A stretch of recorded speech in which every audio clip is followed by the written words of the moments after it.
Poet Paul Ender once said something thought-provoking. Each day that you don't like is not yours, you are merely experiencing it. No matter how you live, you cannot truly call it a real life. There are 365 days in a year, but how many of them truly belong to us? How many days do you truly experience with joy? You might have read many books and philosophies teaching how to break free from desires that control your life. You might have also heard about minimalist living, letting go of unnecessary needs, but deep down, you still have many goals you wish to achieve. You secretly pray for wealth, prosperity, career growth, and a more fulfilling life. You still delight in delicious, rich, and appealing foods. You still feel satisfied wearing beautiful, confident outfits, and so on. Indeed, you genuinely derive joy from external sources. So, is this the wrong path? Is this truly living a joyful life? You will find the answers in the book, tentatively titled The Power of Joy, by Frédéric Lenoir. He is a philosopher, sociologist, and author of many renowned books translated into over 20 languages worldwide, notably On the Quest for Happiness, A Philosophical Journey, and The Soul of the World. Reading this book, you will realize that many of us don't truly understand joy. We lack the ability to obtain it, nurture it, or sustain it. Drawing on both Western and Eastern philosophy, he uses vivid, clear language to unveil the secret of joy, deeply ingrained within each of us. Reading The Power of Joy will teach you that living joyfully requires a method and guiding wisdom. Now, I invite you to listen to today's sharing from Chillify, titled Conversations with Philosophers for True Joy, Insights from the Power of Joy. What exactly is joy? When our needs and desires are met, we experience pleasure. When thirsty, you get a cold glass of water. When hungry, you eat until full. When tired, you rest. In the morning, you savor a cup of coffee or a fragrant tea. These are all delightful moments. They bring joy from all our sensory perceptions. Simultaneously, we also have feelings of happiness that originate internally, such as gathering with friends, enjoying beautiful scenery, immersing ourselves in a wonderful book, listening to a charming piece of music, and so on. These things will make you happy or achieve a sense of contentment. However, these pleasures always have their own drawbacks. They cannot last. It's like the common saying, all good things must come to an end. After a few hours of eating, we get hungry again. No matter how beautiful a song is, it will end, and the party of pleasure will eventually disperse. Furthermore, these pleasures are often disrupted, such as when we eat a bad meal or meet and fall in love with a terrible person. Even if we continuously satisfy this feeling of pleasure, in the long run, it can be harmful. Eating too much harms health. Loving too many people at once comes at a price. Getting lost in games for too long will also cause harm.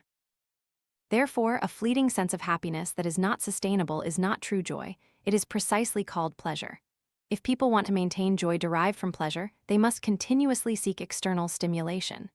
This process will lead to fatigue and internal conflict. So, what should we do? Must we force ourselves to avoid these pleasures? The truth is, our lives cannot be separated from pleasures. Without pleasure, life would be like a bitter cup of tea, a dry and barren flower. The hedonist philosopher Epicurus tells us that no pleasure is inherently wrong, but some ways of pursuing pleasure can bring difficulties to people, a degree of difficulty that might even outweigh the pleasure itself. This means he did not oppose the pursuit of pleasure, but emphasized that we must control its quantity and focus on its quality to truly enjoy happiness. In life, anything in excess is not good. You can eat, play games, drink alcohol, but not excessively. You don't need to live an extremely lavish life to find joy from a simple diet, social interactions, and living conditions. From this perspective, Epicurus can be considered a pioneer of the less is more trend, a simple lifestyle increasingly popular in today's ambitious, pleasure-seeking society. Or, as another philosopher emphasizes the importance of knowing how to control happiness by practicing moderation. 10 years earlier than Epicurus, the philosopher Aristotle also held similar views. He believed that to become a highly moral person and live a happy life, one primarily needs to cultivate the ability to judge, to avoid two extremes, strive to find the appropriate balance, and use it as a principle of action. For example, courage is the best balance between fear and recklessness. If we go to extremes, we will face difficulties. Similarly, we must know how to balance restraint or the abandonment of pleasure-seeking with the frantic indulgence of desires. Aristotle believed that knowing how to exercise restraint and walk the middle path between two extremes is an incredibly valuable virtue. 2 centuries before Aristotle, in India, there was Siddhartha Gautama, the Buddha. He also attained enlightenment through extreme experiences. He was initially a prince who enjoyed a luxurious life, then gave it all up to practice with a group of ascetic monks. After 10 years, he realized he was no happier than before. This experience led him to moderation and balance. Similarly, the philosophy of the doctrine of the mean, in traditional Chinese culture, resonates with what the Buddha had realized earlier. The Chinese also call it hehua, a state of balance that ensures the smooth flow of natural energy, maintaining harmony between nature and humanity. In summary, you will see that from Eastern to Western philosophy, they all point to one thing: we do not need to abandon all pleasures, but neither should we frantically try to satisfy every desire and need. To be happy, life needs joy, but this joy must be a chosen, moderated, and balanced joy. Otherwise, it will only be a fleeting pleasure, forever controlled by external factors. So, what should we choose and control to achieve true joy and lasting happiness?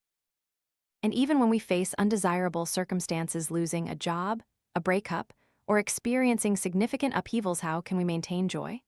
Ancient philosophers tell us that happiness should be freed from dependence on external factors. We should seek new motivation, meaning to find happiness from within ourselves. This higher state of happiness is called wisdom, which is essentially achieving harmony with life, loving the essence of life, not for personal gain at all costs to change this world.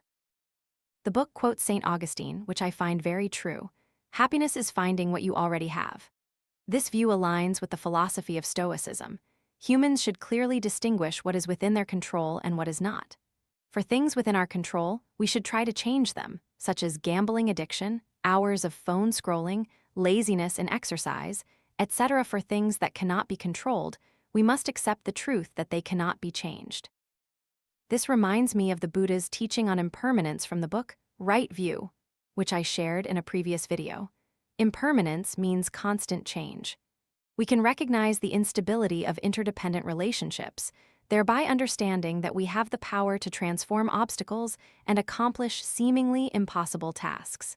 This also applies to all aspects of life. If you currently don't have a fancy car, you absolutely have the ability to create an opportunity to own one by interacting with interdependent factors. As long as cars exist in the world, you will have the chance to own one. If you want to live longer, you can choose not to smoke, exercise more, and so on. Reasonable hope exists, while constantly believing that a result is permanent is blind faith, despair. In summary, through analysis, we will see the following concepts: pleasure, joy, happiness, and wisdom. Beyond pleasure and happiness, joy is a third emotion less studied. In the book tentatively titled The Power of Emotions, Love, Anger, Joy, it states, joy is a strong physical and mental sensation towards an event for a limited period. Thus, joy can be seen as a stronger, more comprehensive, and deeper version of pleasure. Most of the time, like pleasure, it is a response to external stimuli and is often short-lived. However, it arises naturally. For example, when we pass an exam, win a competition, find the solution to a difficult problem, or meet long-lost friends, we are uncontrollably delighted. It stirs us, making us unable to contain ourselves, throwing our arms wide, even dancing with joy. True joy plays an incredibly important and indispensable role in our lives because it boosts vitality, making us feel energetic. When you know how to fill yourself with joy, you will know how to live happily and achieve happiness. You will be able to unlock something higher than happiness: wisdom. So, how can joy be made to last? This is the core purpose of this book. In the next section, we will systematically and comprehensively explore methods to attain and maintain joy by analyzing 3 philosophers who specialized in studying joy, along with the author's own conclusions. Let's first talk to a philosopher about joy. The first is a Jewish philosopher born in 1632 in Amsterdam. In the 17th century, Amsterdam was one of the most developed economic centers in the world.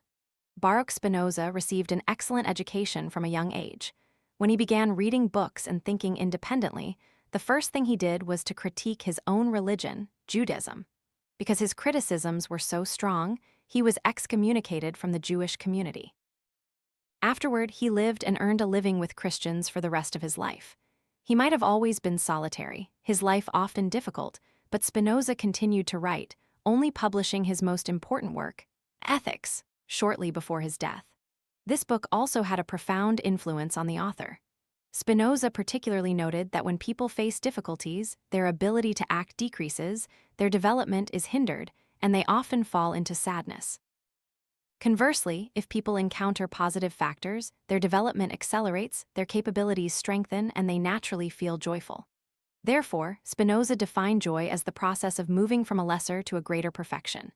This means that everything that promotes our growth, enhances our abilities, and fosters progress brings joy. Have you noticed babies? When they first learn to walk, if they take a few successful steps, they will laugh and clap. No one teaches children to do that. No one teaches them to laugh when they succeed. And as we grow older, every successful step forward fills us with delight. This is the source of joy that Spinoza discovered. Spinoza divided joy into two types, active joy and passive joy. Active joy is about savoring what? Savoring the perfection attained through your efforts, and it draws strength from within ourselves. To achieve this, you need to overcome pleasurable sensations with reason. Otherwise, you will easily pursue passive joy, meaning chasing pleasures that arise from external influences. For example, when solving a difficult math problem, the process might not be easy and might not bring immediate pleasure, but upon completion, you will feel immense joy. However, if you don't maintain your reason and, finding it too difficult, immediately pick up your phone to play, then you have lost true joy in that very moment. Spinoza believed that joy is perfection and also the enhancement of our ability to persevere. Every living creature, from small to large, strives to sustain its own life. Even tiny plants, lacking self-defense capabilities, try to grow. Whatever can perfect and enhance our abilities is true joy. Next, 25 years later, in 1844 in Rocken, a philosopher was born, Friedrich Nietzsche. He is a very famous philosopher who studied joy. He believed that joy is a fundamental principle of human virtue. If you live without joy, you also lack virtue towards yourself. The most important endeavor in life is to cultivate joy within oneself. A similarity between Nietzsche and Spinoza is that both believed joy is a pure, internal sensation deeply etched in our souls. Joy is a life force that can be harnessed, whereas sadness is harmful to life, an ill omen. Throughout his life, Nietzsche strived to distance himself from sadness. His prerequisite was to understand and accept everything in life, including misfortunes and suffering, and to willingly say yes to them unconditionally. He called this absolute affirmation Amor Fati, meaning love of fate, to embrace and welcome all that life gives us, be it difficulties, injuries, or fears.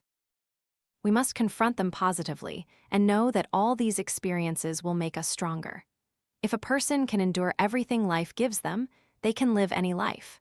Therefore, Nietzsche emphasized that joy is a very powerful force that can be achieved through individual effort. Finally, in 1859, another philosopher who studied joy was born in Paris, Henry Bergson. He said that nature sends us clear signals to let us know that our goals have been achieved, and that signal is joy. When you reach your objective, nature emits a clear signal and joy arrives. In his work, Creative Evolution, Bergson posited that for life and its millions of years of evolutionary history, a fundamental rule always exists, the law of creation. Humans are born into life to create. Therefore, joy and creativity have an intrinsic link. It can be said that joy is the experience of progress in life. When life achieves success and realizes its true value, we feel joyful. When we face failure, we fall into a state of sorrow. Similar to Spinoza, Bergson believed that the perfection of life brings joy. At the same time, he also built upon Nietzsche's view that the creative process is very important for joy. However, Bergson completely disagreed with Spinoza's view on passive joy. He argued that emotions stemming from illusion and alienated from creation should not be called joy. Bergson also had another famous quote, "True joy shines with a radiant glow." If, when you do something, it makes you shine with the glow of joy, that is when you experience true joy. Above are the theories of three philosophers who studied joy throughout history. You can see that all three philosophers share a common view. True joy is the ability to meet one's own needs, but this does not include all needs stimulated by external factors. Instead, it primarily refers to the need for self-improvement and self-enhancement. When you walk the path of personal development, self-creation, and building your own value, you will always experience true joy. This also holds true for me when building the Chillify channel. Each time I read a book, I close it, visualize and recall its content in my mind, and draw a mind map. Then, I revisit and refine the mind map and start writing content. There were times I wrote a long passage for an hour, only to discard it completely. Or there were times I had to research several other books to fully understand a specific point. After writing, I had to spend time editing every sentence, every logical flow in the article. This process was truly not easy, and even when recording and making videos, everything started from scratch. I don't have a professional recording studio, so there would be times when noise would interrupt, or I'd stumble over words, mispronouncing them, requiring many retakes. All of this is a process full of difficulties. It brings me no sense of immediate pleasure. But as long as I persistently move forward little by little each day, when a video is finally complete, I genuinely feel immense joy. Every week, every day, I live in this joy. And those who come to my channel don't receive immediate pleasure either. You are compelled to listen, to reflect, and sometimes even to take notes. You need to conquer the dopamine urges and your brain's natural desire to conserve energy. But I believe that when you continuously learn and develop yourself, you will also experience never-ending true joy. A complete life will help us immerse ourselves in true joy. But you might ask, what if I get used to this joy and no longer feel it? If I get used to it, do I constantly have to seek new goals, and won't that make me tired? I will tentatively answer you with a quote from the beginning of Seneca's book, which I deeply cherish. The function of wisdom is to help people attain continuous joy. Understanding what true joy is isn't enough. We also need a systematic method guided by wisdom so as not to be led astray by pleasure, desire, or ego. The author, through his own research and personal journey to joy, has distilled 10 methods for joy to fully blossom, and most importantly, he provides methods for long-lasting joy, then for perfect joy, and finally, for unmissable joy in life. These systematic methods will also help me answer your question. However, to optimize your focus in a single video and to share more detailed content in the next part, I will divide today's book into 2 video segments. Part 1 concludes here. If you truly want to understand how to live a life overflowing with joy, seeking comprehensive, long-lasting, and unmissable joy in life, then please watch my next video.